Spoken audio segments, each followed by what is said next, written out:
58 हो चुका है हम लोग का। चलिए 59 नंबर क्वेश्चन। 59 नंबर क्वेश्चन देखिए एसएससी जीडी का पूछा हुआ क्वेश्चन है। चलिए आइए ध्यान दीजिए।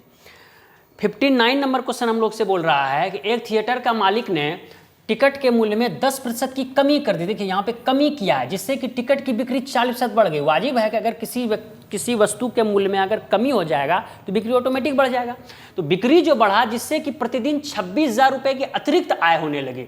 तो वर्तमान कुल आय ज्ञात करें। तो वर्तमान का आय पूछ रहा है। चलिए हम लोग पढ़ चुके हैं पहले वर्तमान आय।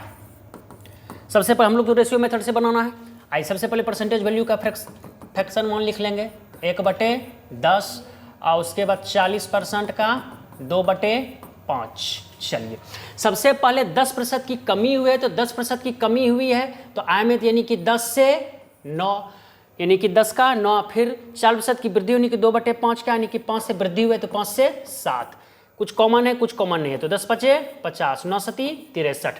इसका मतलब ये हुआ कि पहले अगर वो 50 रुपया कमा रहा था तो अब 63 रुपया कमा रहा है तो उसका आय कितना बढ़ गया। तो आय बढ़ गया 13 रुपया लेकिन 13 रुपया नहीं 13 यूनिट। रियल में आय कितना बढ़ा है। रियल में आय बढ़ गया है 26,000 तो 13 यूनिट का मान कितना 26,000। यहाँ से हम लोग 1 यूनिट मान निकालेंगे तो 1 यूनिट का मान कितना 13 दूनी 26 2000।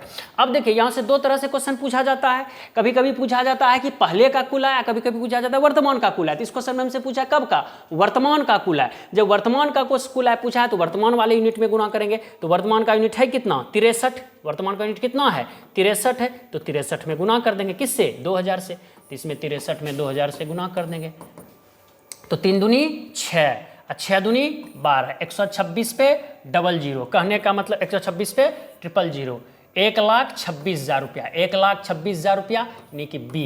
इस क्वेश्चन का राइट आंसर क्या होगा बी 1,26,000 रुपया।